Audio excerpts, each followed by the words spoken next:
Olá, turma! Hoje nós vamos trabalhar o conteúdo Usinas Termoelétricas, Nucleares e Geotérmicas, de Ciências da Natureza. E para iniciarmos, pegue o seu livro 3 e abra na página 143. Vamos lá! Uma usina é um estabelecimento industrial onde se processa a transformação de matéria-prima em produtos. Nela, ocorre o processo de transformação do recurso natural energético em energia. Aqui ao lado, nós temos uma foto de uma usina termoelétrica próxima à área urbana. E o que mais chama a atenção é a quantidade de fumaça produzida por essa usina. Termoelétricas. As usinas termoelétricas transformam energia térmica na forma de calor em energia elétrica. Nesse caso, as fontes primárias de energia são recursos naturais que geram calor. Os principais recursos naturais ou fontes primárias de energia térmica são combustíveis fósseis, biomassa, minerais radioativos, carvão mineral e o calor do interior da Terra. Nas termoelétricas em geral, a fonte de calor aquece a água, que passa para o estado de vapor d'água. Este vapor d'água é canalizado, aumentando a pressão e fazendo mover as pás de uma turbina, que por sua vez está ligada a um gerador e a um transformador também. A energia elétrica aí produzida é encaminhada por cabos de alta tensão para a distribuição, como está mostrando na figura abaixo. Depois da passagem do vapor d'água pelas turbinas, ele vai para um condensador, onde é resfriado e volta ao estado de água líquida, retornando ao caldeirão e reiniciando o ciclo.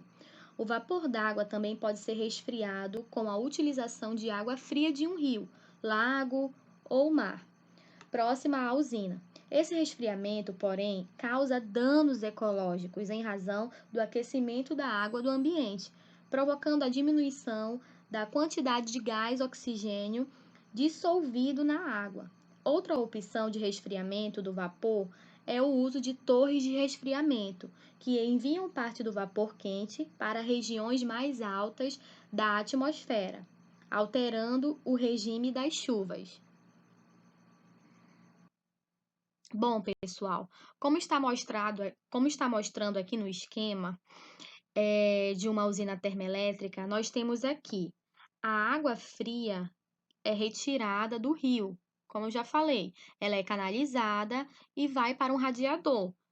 O radiador tem a função de resfriar o vapor d'água, certo? E também de despejar a água quente de volta ao rio.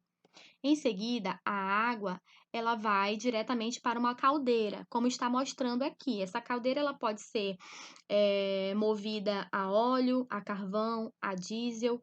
Enfim, ela tem a função de aquecer e transformar a água líquida em vapor. Esse vapor, ele gera uma pressão que faz com que as turbinas, que está sendo mostrada aqui, rodem rapidamente, transformando aquele vapor, aquela pressão em energia, certo? Então, essa força, ela é transformada em energia elétrica através do gerador. Em seguida, ela é transportada pelos fios de alta tensão e, em seguida, chega às suas casas, ok? Saiba mais.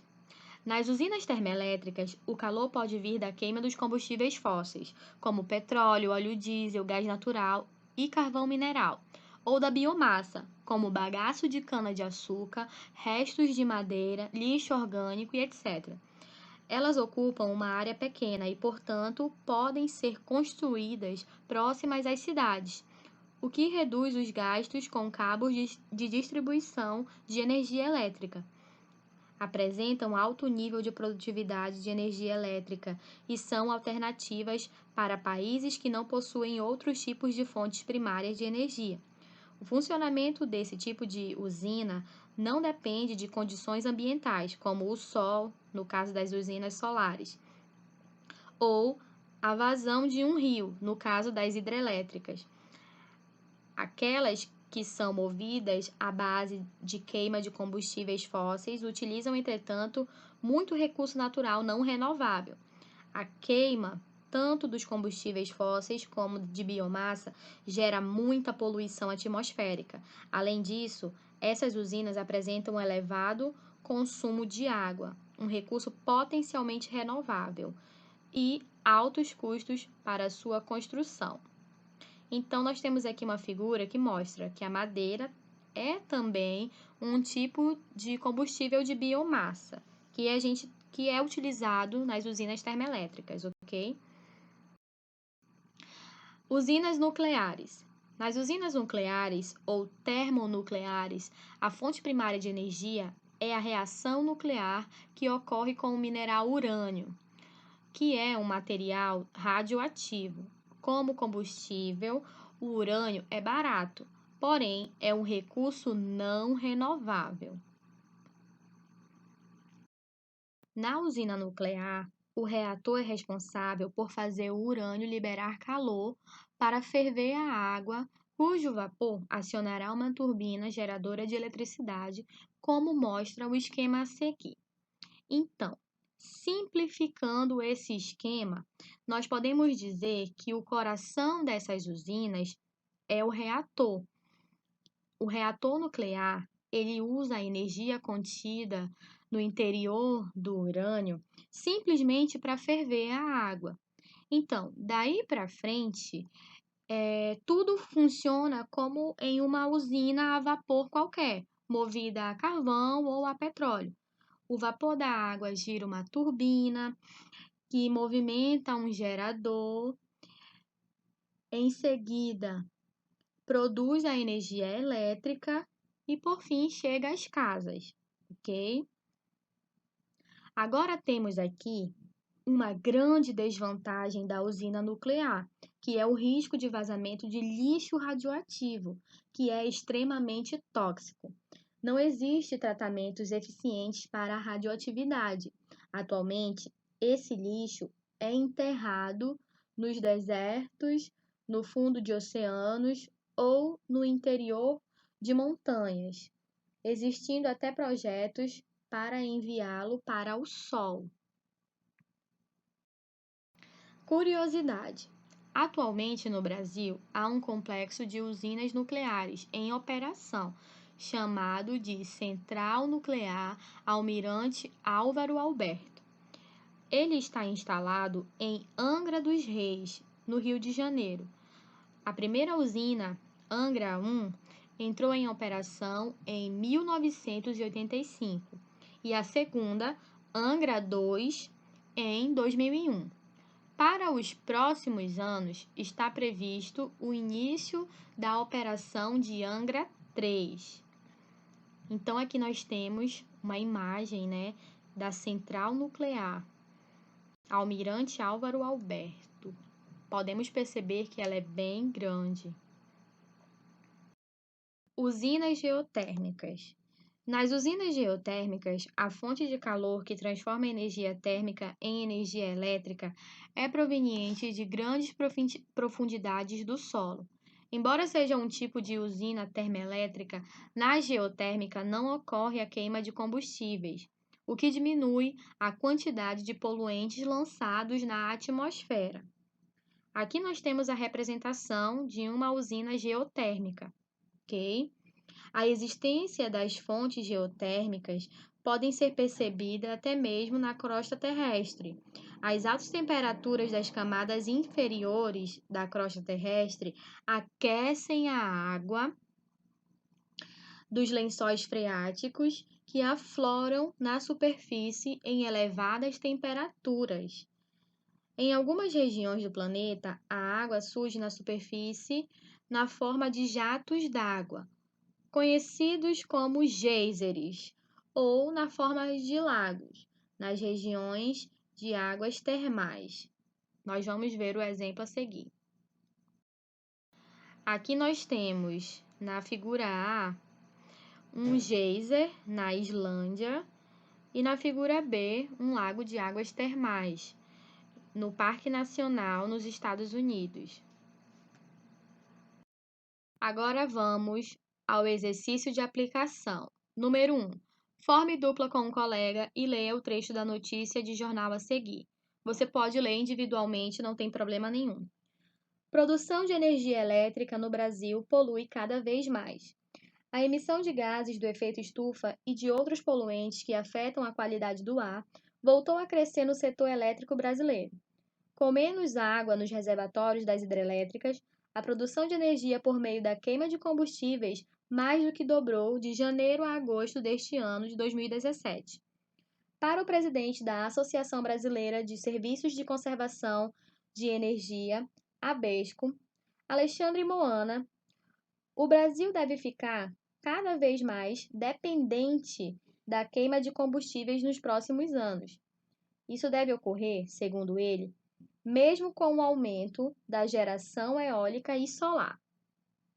Como nós não temos bateria, algum tipo de energia precisa ficar de backup para quando o sol se puser ou quando o vento parar de soprar. A questão é a escolha do combustível, explica a analista de projetos Aline Silva. Entre os mais otimistas, há quem aposte no crescimento das usinas movidas a biomassa. Diz um membro da empresa de pesquisa energética, Jorge, não podemos deixar de citar o importante papel das termoelétricas, movidas a biomassa. Também, tanto de bagaço de cana quanto das florestas energéticas. Especialistas concordam, mas ressaltam que é necessário aumentar o investimento na geração de energia renovável de imediato. Para eles, é preciso criar condições para que o sistema de energia receba quantidades maiores de energia solar e eólica, além de explorar o potencial das térmicas movidas a biomassa. Agora responda aos itens a seguir. Letra A.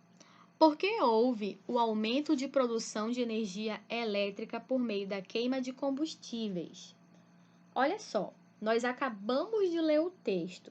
Pensem aí, ou então volte no texto e faça uma nova leitura se você não conseguiu entender. Repetindo, letra A. Por que houve o aumento de produção de energia elétrica por meio da queima de combustíveis? Olha só, com certeza, pessoal, porque houve uma redução na água nos reservatórios das usinas hidrelétricas, ok? Anotem aí no livro de vocês. Letra B. Qual é o tipo de energia primária que apresentou aumento de consumo no ano de 2017? Que tipo de usina usou essa energia e para quê? Então, qual foi o tipo de energia primária que aumentou em 2017? Como a gente leu, né, pessoal? Foi a queima de combustíveis fósseis das usinas termoelétricas para poder converter em energia elétrica, ok? Faça a anotação no seu livro. Agora, a letra C. O que o presidente da ABESCO quis dizer com esta frase? Como nós não temos bateria, algum tipo de energia precisa ficar de backup para quando o sol se puser ou quando o vento parar de soprar. O que ele quis dizer com essa frase? Olha, quando o sol se põe ou o vento diminui a sua força, a produção energética das usinas solares e eólicas cai. Então, é preciso ter uma outra opção, ou seja, é preciso ter uma reserva para a produção da eletricidade, ok? Faça as anotações no seu livro. Letra D. Para a analista de projetos Aline Silva, não há problemas em aumentar o uso das usinas termoelétricas. A questão é a escolha do combustível. Explique o raciocínio dela. Como assim não há problema em aumentar o uso das usinas termoelétricas? Tem que escolher que tipo de combustível. Como assim? Olha só, pessoal. Na letra D temos aqui: o que polui o ambiente não são as usinas termoelétricas, e sim os combustíveis utilizados. Se esses combustíveis forem substituídos por biomassa, essas usinas não serão mais tão prejudiciais ao meio ambiente. Deu para entender? Agora faça a anotação no seu livro. Letra E. Que recursos menos poluentes sugeridos pelo membro da EP podem ser utilizados nas termoelétricas? Que outra opção de biomassa pode ser utilizada como energia primária? Olha só, ele citou no texto o bagaço de cana-de-açúcar, ok? E florestas energéticas. E também pode ser utilizado o lixo orgânico. Faça a anotação no seu livro, ok? Agora vamos aos exercícios propostos. Número 2.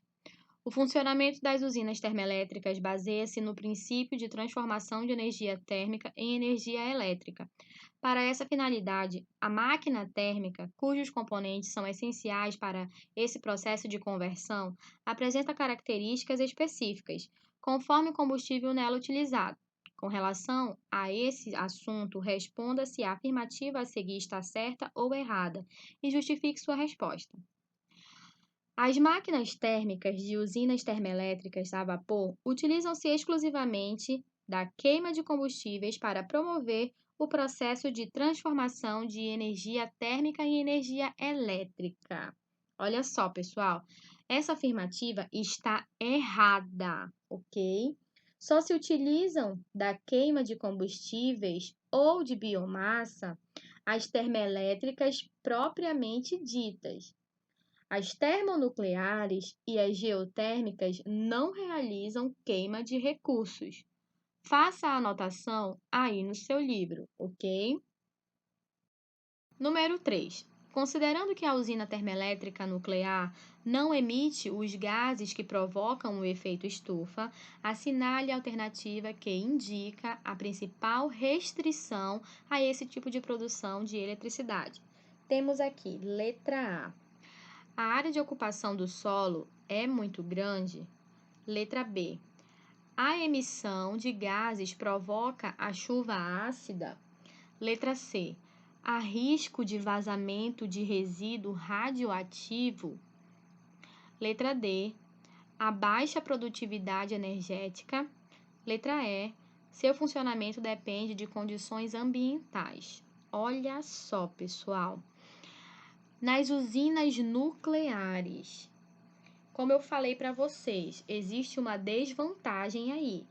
A afirmativa correta é a letra C. Há risco de vazamento de resíduo radioativo. Marque aí no seu livro. Chegamos ao final de mais uma aula. Lembrando, pessoal, que eu vou estar disponível para tirar as dúvidas de vocês no Classroom. Continue estudando em casa, ok? E até a próxima aula. Um grande abraço!